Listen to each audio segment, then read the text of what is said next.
Écoutez, déjà, bonjour et merci d'être encore là. Je sais que la journée a été dense. Et justement, est-ce que vous êtes d'accord avec moi pour dire que vous allez retenir environ que 10% malheureusement de cette journée, parce que c'est comme ça, vous le savez, hein, on ne retient qu'environ, même parfois moins de 10%, quand on écoute une conférence. Voilà. Alors vous connaissez le learning by doing avec cette modalité-là, qui peut être bien sûr en présentiel, hein, je peux faire de l'apprentissage par la pratique sur place, et bien là on va monter jusqu'à environ 90% de choses qu'on va retenir. C'est absolument extraordinaire. Alors vous l'avez compris, nous on propose ça en réalité virtuelle parce qu'on ne peut pas toujours le faire hein, en présentiel.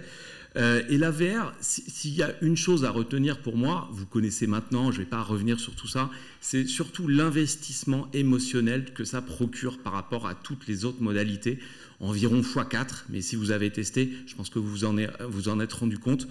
Et quand on dit investissement émotionnel, c'est expérience utilisateur finalement qu'il faut retenir, parce que c'est vraiment ça qui est extraordinaire avec cette modalité. Je vais revenir sur tout ça, mais avant, je vais me présenter. Je suis Benjamin Atlani, je suis le CEO de Wixar. Donc, c'est une société qui a été fondée à Aix-en-Provence. On est 10 personnes, surtout des techs, des ingénieurs. On a un labo de recherche qui est à Paris-Saclay et on va intégrer à partir de janvier la station F.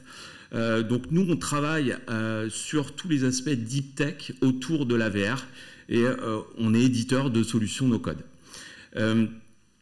Quelques-uns de nos clients, pour que vous situiez, on est dans plusieurs secteurs, mais j'ai mis les principaux, la santé, les secteurs publics et l'industrie, avec un peu d'organismes de formation qui commencent à arriver. Moi, ici, j'ai essayé de relever les enjeux à relever en tant que responsable de formation aujourd'hui. Alors, vous connaissez mieux que moi, mais moi, je me suis mis à votre place. Un enjeu de transformation digitale qui est évident.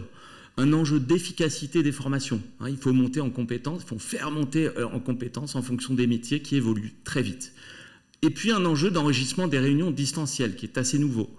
Enfin, un enjeu autour de la RSE et du bien-être qui est vraiment un des gros sujets. Et même autour de la VR, on peut faire énormément de choses. Et puis il y a un enjeu d'autonomisation des équipes. Alors si on est dans ce module-là, cette envie, cette tendance de l'autonomisation, eh bien on va continuer. Et puis moi, j'ai déroulé 7 questions à se poser ici avant d'investir l'immersive learning. Si voilà, vous cochez environ 3 des cases ici, eh bien la suite va vous intéresser. En plus, il va y avoir une petite démo à la fin. Donc restez avec moi, il n'y en a pas pour longtemps. Je sais que c'est dur, tenez. Donc, on va commencer par l'autonomisation des équipes. Donc, si vous posez cette question, c'est que vous êtes intéressé par la suite. Si vous voulez personnaliser les expériences de formation, booster un programme de formation hybride, donc on est d'accord que la VR ne répond pas à tout, hein, donc il va falloir l'intégrer en fait à l'existant. Maîtriser durablement son investissement, être capable finalement de ne pas mettre de l'argent au début et puis en fonction de faire des évolutions.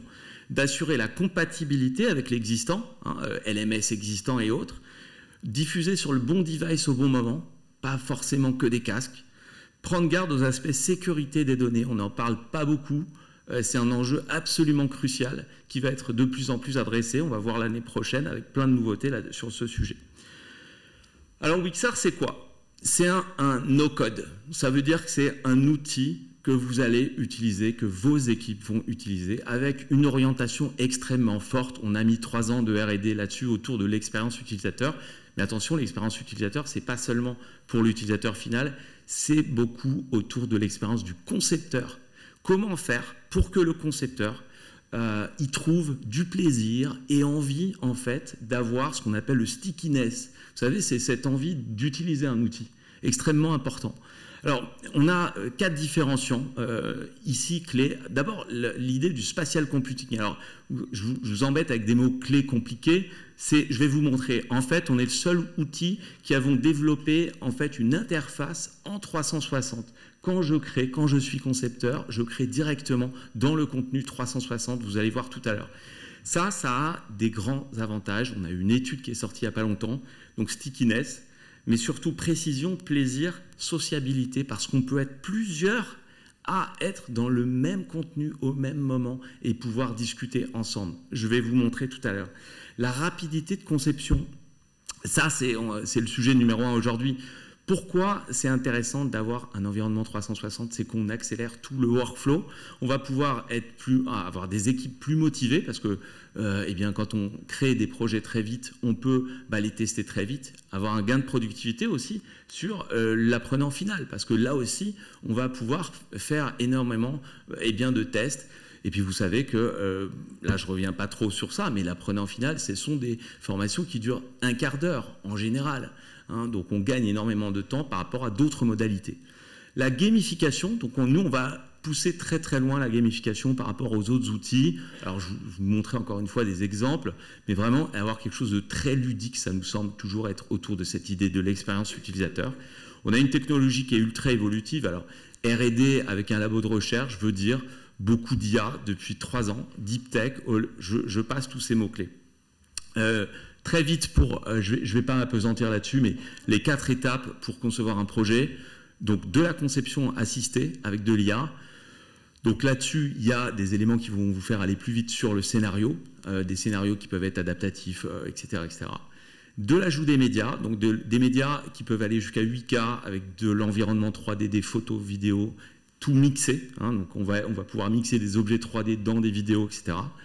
De l'IA générative qui va venir pour là où quand on n'a pas les contenus pour pouvoir combler un manque, des avatars bots IA avec la possibilité d'ajouter des voix off, etc., etc. La gamification, aujourd'hui à peu près 30 interactions. Il y en a tout le temps des nouvelles. Des interactions, c'est quoi? C'est un petit jeu en fait proposé. Par exemple, tout à l'heure je vais vous montrer un zone detect, etc. La co-création en distanciel, c'est quoi? C'est je peux me retrouver dans le même contenu avec mon casque, avec des collègues qui sont à l'autre bout de la France, et je peux discuter et créer ensemble. Et ça, c'est absolument extraordinaire parce que ça fait avancer beaucoup plus vite les projets. Là aussi, on va gagner du temps. AR/VR, pass-through, c'est la différence. Je ne vais pas revenir sur ces mots-clés-là, mais le fait que finalement, c'est ça le spatial computing au fond, on va pouvoir jouer avec notre espace et être... parce que souvent on entend, oui, mais est-ce qu'on peut tenir longtemps dans un casque de VR? Eh bien, avec ces systèmes-là, oui, on pourra tenir un peu plus pour la conception aussi. Pour la publication, on n'a pas oublié tout le système de diffusion derrière. Ça veut dire des builds automatiques de fichiers APK. Je rentre un peu dans les détails, mais... voilà, on peut être sur multi-device, je vais revenir là-dessus. Tous les types de matériel fonctionnent avec Wixar. Puis, Wixar, en fait, intègre un LMS, a créé son propre LMS pour faire remonter de la data et aller plus vite. Donc, on peut bien sûr se connecter avec d'autres LMS du marché. Le côté multi-utilisateur peut se faire aussi pour les apprenants, bien sûr. Compatibilité, Quest, Pico, je passe, tous les casques autonomes dans notre cahier des charges, et bien sûr PC, Mac, URL web, etc. Voilà un petit exemple d'une de nos clientes qui est Salwa Araoui, qui je voulais qu'elle vienne aujourd'hui. Malheureusement, elle n'a pas pu venir, donc je suis là aussi pour la représenter. Je vais vous faire le commentaire.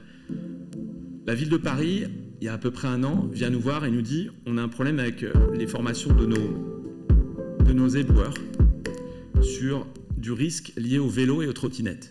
Parce qu'il y en a beaucoup plus qu'avant, vous avez dû remarquer à Paris, qui n'ont pas été formés pour ça, et surtout ils n'arrivaient pas à trouver une modalité pour arriver à les intéresser. C'est pas des gens, c'est des gens de terrain, c'est pas des gens que vous mettez autour d'une table à réfléchir autour d'un PowerPoint facilement. Ce que vous allez voir ici, c'est un petit jeu ici où paf, il faut repérer la personne qui arrive. C'est sorti il y a à peu près 1 an, un peu moins d'1 an maintenant. Ça a eu un succès fou auprès des agents de terrain. Donc tout, là, ce que vous voyez ici, ce sont les 512 agents, je crois, qui sont passés par ce module-là.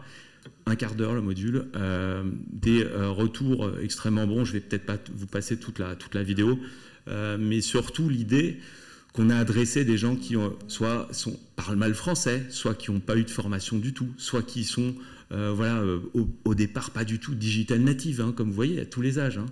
Donc un sacré challenge pour nous. Sur cette première formation, on les a accompagnés de A à Z, je dois le dire. Et ce qui est intéressant, alors on a gagné d'ailleurs des trophées Digital Learning, Preventica, ils ont gagné Territoria, enfin bref. Je passe un petit peu pour vous montrer. Voilà, tac. ici... Ok, alors juste je vais faire merci. Ils ont, avant de vous montrer ça, je vous dis une chose, je suis très content parce que je l'ai su hier, ils ont fait leur première formation pour la police municipale eux-mêmes, donc complètement de manière autonome, sans nous du tout, en utilisant les IA conversationnelles qui sont dans l'outil pour faire de la désescalade outrage à agent. D'accord ? Donc ce qui est hyper intéressant pour nous. Et d'ailleurs, la cliente que j'aime beaucoup me dit, elle m'appelle, elle me dit, Benjamin, on a fait un truc mieux que ce que vous nous auriez fait, vous. Et je lui ai dit, au début, et puis je me suis dit, mais c'est génial, je te remercie parce que ça veut dire qu'on vous a bien formé. Comme il reste que 5 minutes, je vais accélérer, je vais vous montrer l'outil, quelques éléments de l'outil dans la manière dont on crée. Hein. Tout à l'heure, je vous ai dit spatial computing, c'est quoi ? Ici, on voit une image, on est dans un atelier, on est en train de faire une chasse au risque. Il suffit de faire du drag and drop complètement directement avec son laser ou sa souris, parce qu'il y a une version PC, hein, vous imaginez aussi, on a bien sûr pensé au PC pour faire ça. Et là, vous remarquez, en bas, il y a des avatars, parce qu'on est à plusieurs pour créer notre formation. Okay, donc ça, c'est un exemple d'une interaction qui s'appelle Zone Detect. Je vais passer un petit peu...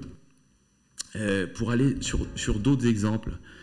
On a aussi dans Wixar la possibilité d'intégrer de la 3D, comme je disais, et du coup nos avatars peuvent se balader dans les images.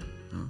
Alors on ne parle pas forcément de métaverse, mais finalement c'est un métaverse. Hein. C'est un métaverse pour nous qui est autour de l'idée qu'on va finalement briefer et débriefer des personnes autour d'une formation. Du coup on peut faire de l'asynchrone ou du synchrone en live, faire ces formations seul ou se retrouver dans une salle de réunion comme ça. Et l'outil intègre tout ça.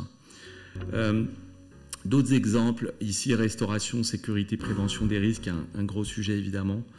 Et puis comme c'était le week-end, j'avais envie de vous faire un petit peu rêver ici, petit jeu autour du fait qu'on a ajouté on mixe de l'image de synthèse à des vidéos. Donc ça, on sait faire aussi dans l'outil. Là, le dauphin est faux. Voilà, donc ça fonctionne bien sûr sur tablette aussi. Quelques éléments ici, donc je n'ai pas le temps de vous montrer juste statistiques ici.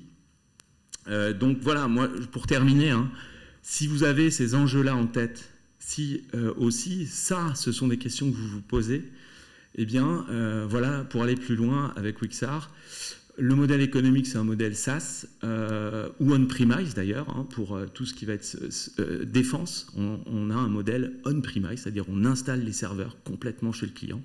Sinon, c'est un abonnement en SaaS et pay as you go. Ça veut dire que si vous utilisez peu, vous payez peu. Si vous utilisez beaucoup, vous allez payer un peu plus, soit des sessions anonymes, soit des utilisateurs. Ça commence à 1 000 € par mois. Pardon, par an. Je me trompe en plus, c'est quand même une différence énorme. Par an. L'accompagnement, un volet très utile aussi, hein, qui vient avec cet outil-là. Audit de cas d'usage, très important, donc très amont, mais très important. Du clé en main, on peut accompagner nos clients, surtout au début.